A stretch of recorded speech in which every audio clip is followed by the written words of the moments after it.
So we have two speakers today, Tina Callahan and myself. A little background about Tina. Tina is our center's associate director. She performs a number of duties for us, including geospatial application development, climate outreach and education, and leads various climate data analysis and research projects. As I mentioned before, I'm the director of CEMA, and in that capacity, I'm responsible for the strategic and administrative management of CEMA. I also provide climate and weather expertise to the state of Delaware, a state climatologist, as well as conduct applied climate and environmental research along with the rest of the CEMA team. Our talk today is called CEMA Applications and Climate Services. Tina will begin our presentation, and then I'll have a few things to share at the end. So Tina, over to you. Thanks, Kevin. Let's see if my dog doesn't add in any extra things here. But what we're going to do again is talk to you today about CEMA's web applications and climate services, and just kind of reflection back on what we've done over the past few webinars. As we've had the previous weeks talking about the instrumentation and the quality control, as well as the system architecture and our data architecture. But today we want to focus on CEMA web applications, that next tier of what we do with the data. And one of the things that we kind of thinking about where we've come from is DEOS has kind of helped to set that seed growth into this from a data applications or a data collection group to more than that. It's the analysis and the applied climate services. And so taking a look back of where we've come from, it kind of even predates DEOS. If you look at where the State Climate Office actually came from, it started in 1977, and through the years developed a number of collaborations and partnerships throughout the state. And with that laid the seed for building DEOS itself. And DEOS established its first installations in 2003 and actually had its first observations in 2004. And with those collaborations over the years, we were able to establish CEMA in 2017. And by 2019, we actually were recognized by the state of Delaware as the official real-time weather and climate data repository for Delaware. And here we are, 20th anniversary for DEOS of its first observation. So CEMA is actually the formal unit that actually helps to tie together all of our major efforts and expertise. And that includes the surface observations, the remote observations, and the climate services, and the data analysis and integration. And our main goal is to add decision-making abilities and improve Delaware's ability to respond to extreme weather and climate events. So here's a picture of our staff as we currently are. We have 5 full-time staff, 2 part-time staff, some students, and some affiliate faculty and staff. And throughout the year, we'll actually add a few undergraduate interns as well. So many of you are familiar with our real-time applications that are featured here. Both the DEOS surface monitoring and snow monitoring pages provide up-to-date station observations with lots of quality control in the back that provide the best, most accurate data. And these observations are updated on a 5-minute basis. Some of you may not be aware of the DEOS Almanac, where we actually can go in and get the historical DEOS observations at a daily, monthly, and some custom time frames, where you can actually view the data on a map. You can actually see the stats, you can download the maps, and you can actually download the data in CSV form. We also have the climate data services, and that actually houses the Delaware Climate Office with our state climatologist. As part of that, we will provide regular climate updates. We'll provide outreach and education services, and also support any data requests that come in, as well as providing any of our expertise as needed. The remote sensing component of CEMA actually brings in a number of real-time satellite observations, as well as radar products, other remotely sensed data products, to help support any of the data requests, as well as some of our value-added products, such as the lightning mapping or precip evapotranspiration mapping, excuse me, precip evapotranspiration mapping, all to help provide data integrated products for our clients.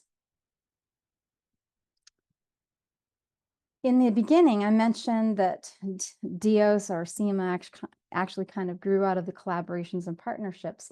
And these, in fact, are a good list of the people that we will interact with on a normal basis. And thanks to them, oftentimes the funding helps to provide money for us to actually build out some of the applications that we've actually provided, or I've shown you so far. In addition, we also serve a number of opportunities to be a part of analysis and research, as well as provide data to those that are performing research. And to date, we've provided probably data products for over 20 master's theses or PhD dissertations. And I'm sure that number will continue to grow.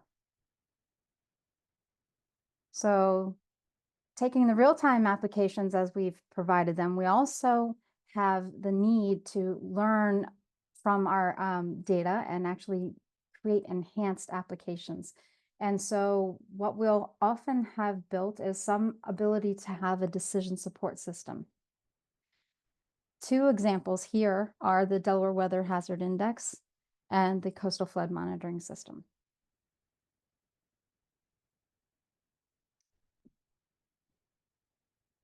In addition to decision support systems relating to water and air temperatures, we also have the ag support in decision support.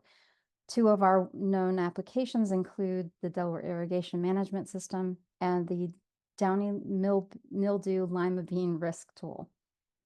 Just a note that the Downy Mildew Risk Tool is actually planned to be revamped and will be integrated into a new ag weather resource site that we'll be releasing hopefully in 2025. In addition to those, we also will provide some mapping that gives you week, 1 month, and year to date looks at the precipitation and REF-ET.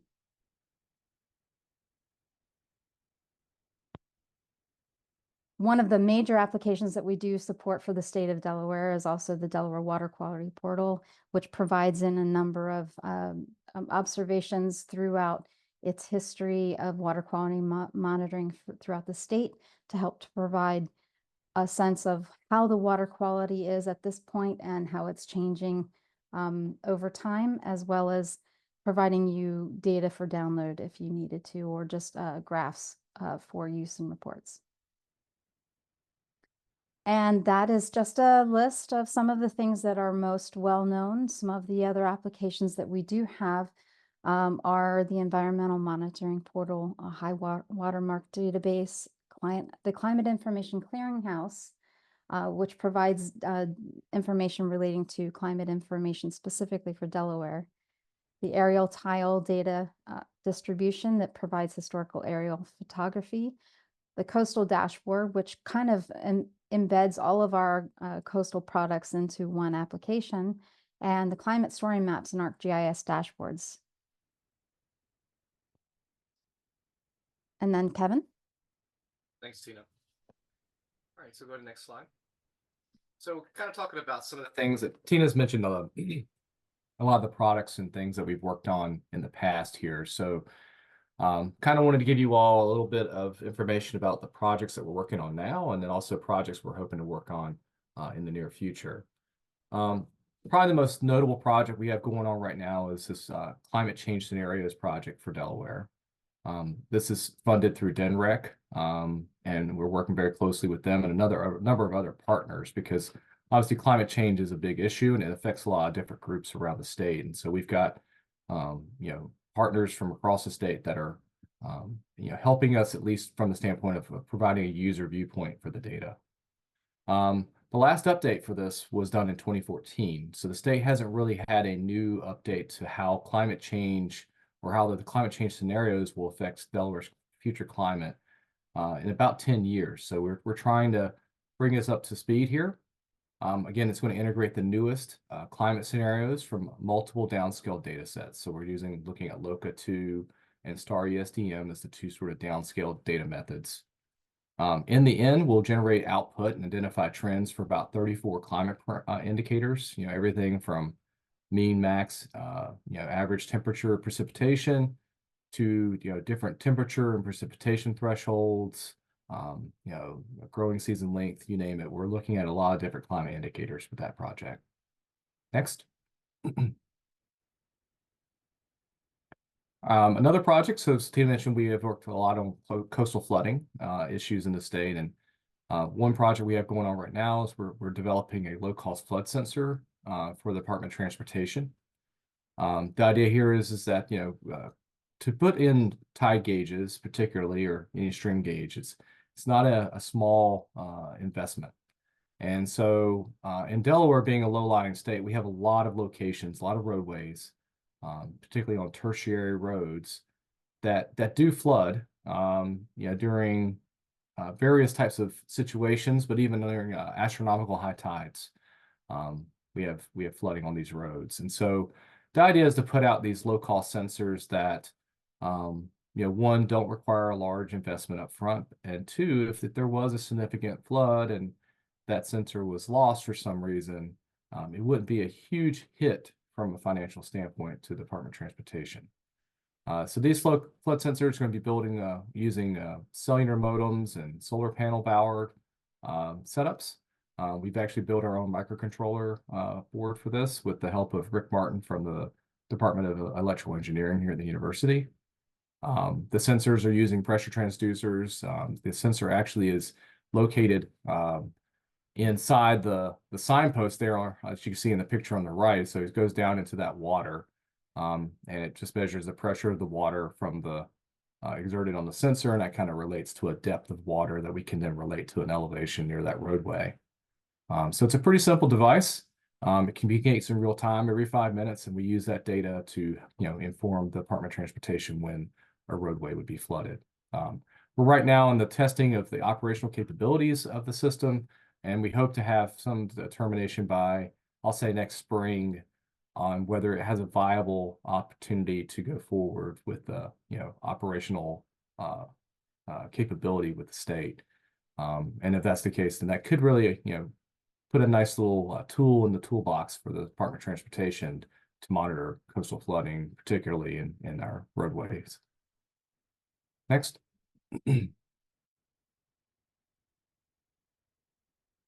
Another exciting project we have coming up is, so as I think Dave Huntley mentioned at our first webinar, we've deployed water level sensors to a number of different ponds and lakes around Delaware. And that's to sort of, like I said, to monitor the water levels there and minimize the chance of those, the dams that are, there at those lakes and ponds from being overtopped or breached. The nice thing is that the water level can be monitored in a number of different places as well. And the Department of Department of Natural Resources Environmental Control, which is called DNREC in Delaware, their Fish and Wildlife Group is responsible for these water bodies that are called impounded or impoundment ponds. Essentially, the water level in these impoundments are managed water levels, and they're managed so that the habitat can support different ecosystems or different life forms, if you will, at different times of the year. One of the main sort of wildlife that is supported through these is waterfowl. Delaware is a big waterfowl state. And so the problem right now is that a lot of these ponds or these impoundments, the process of going out and adjusting them and monitoring their water levels is done manually. You literally have to drive out to these sites and look at a staff gauge to figure out how much to raise and lower the water levels in these impoundments. And so we'll be putting in these new stations at these impoundment locations. There's 8 of them for the state, and that'll help them manage the water levels there better. track the data, and maybe even be able to use that to relate to different sort of ecosystem activities that are going on there. So looking forward to that next year. Next. We also have a big study coming up, looking at the climate and weather services going on in the state of Delaware. This is some federal funding that we're receiving. The main purpose of this is to essentially to understand how weather and climate data information are being used by Delaware state agencies. The process for doing that evaluation is still somewhat being worked out, but we're going to have a series of workshops next year to better understand and learn from state agencies, sort of share different resources that are out there that can be maybe used by state agencies to address some of their decision-making needs. This is a 2-year project, so we'll kind of do the evaluation period in the beginning, and then towards the second year, especially of the project, we'll identify maybe a couple prototype applications that we can build to maybe address some of those critical needs that the state agencies in Delaware have. Next. Another big project that's been going on for a while, and Chris Hughes, who did the second webinar on QA/QC, mentioned some of this, but we have a long-term project to thoroughly review all DEOS data since its inception, which again is since 2004. Chris has been doing the lion's share of that work and has meticulously QC'd a lot of historical data going back to 2008. So we have about 17 years of our historical DEOS data that's been QC'd. But the hope is that by early next year, we can have the entire data set of DEOS QC'd to what we consider a climate-ready level. And the whole idea with that is we want to be able to create climate products. We've got 20 years of data in some places, 15 in many, and 10 in just about every location in our network. And it's time to start building some climate products off of the DEOS data. And that's, to do that, we need to have a thoroughly QC data set. And so we're really excited about this process that's been going on now, except for a few years, and getting that wrapped up and moving into the process of building climate products. Next. The last thing I'll mention as far as this future projects are concerned is that we're upgrading some of the DEOS network stations. In fact, today we actually have a few folks from our field team that are down in Lewis, hopefully putting in a new 10-meter tower down there.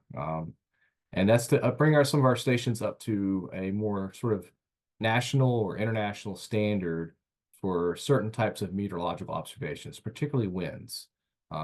Most of our weather stations in the DEOS network are 3-meter towers. And that works fine for most applications, but if you want to have the ideal height for wind measurements, a 10-meter tower is preferable. And so we're going to upgrade about 8 locations in our network. So there'll be 9 total, and that's about 3 10-meter towers per county in Delaware to these 10-meter towers. This is not going to be done in 1 year. It's probably going to be a multi-year process. But we'll have wind measurements and temperature measurements at both heights. So at 2 heights, I should say. 10 meters and at 2 meters, which is the standard we have now. We're also installing 10 weighing precipitation gauges, which was provided through funding we received last year from DEMA through the EMP&G program. So those weighing gauges, the nice thing about them is that they can measure precipitation all year long. Right now, the rain gauge that we have in our network, it does have limitations when it comes to winter precipitation or frozen precipitation. So frozen precip doesn't just flow through a funnel like liquid water does. And so with a weighing gauge, all the water and precipitation falls into the bucket or into the container. It's weighed, and that weight is then translated to an accumulation rate. And from that, we can get a total precipitation. So it's a much more robust precipitation instrument. We also want to do a better job of monitoring the conditions in our soils, particularly for things like drought monitoring, some ag applications. So we're looking at installing soil sensors at 5 different depths, which there's some 5 standard depths that are done. Right now in our DEOS network, we have about 25 to 30 stations that have soil sensors, but only at 1 depth, and it's very shallow. But you can get a lot more information if you can see the whole soil profile down to 1 meter, which is the lowest depth that we'll go when we put these sensors in.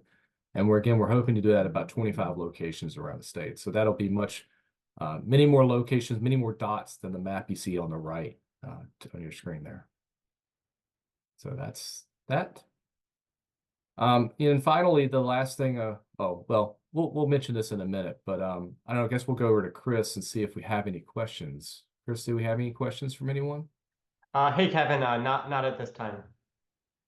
Okay. So I guess with that, we'll take questions from anybody who would like to raise their hand and ask questions.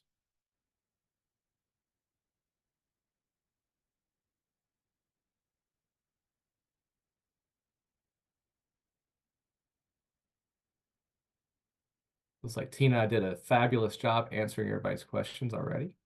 So I think, I just want to mention is that, this, if you have any questions, certainly feel free to reach out to us via cema-info.udel.edu. That's our general email address, or you can email me or Tina directly. You can find our contact information via the CEMA website. So I just want to say, a couple of things before we wrap up. The first is, following today's webinar, we'll be sending out an email probably in about 2 or 3 weeks with links to all the presentations from our webinar series. So you can go back and look at them again if there's any information that you remember later and you want to go back and check it out. This email will go to everyone that registered for any of the webinars. So if you register for 1 or 5, or sorry, 1 or 4, it doesn't matter. You'll still get the same email. So be on the lookout for that. And also feel free to share that email or those links with anyone that you would like.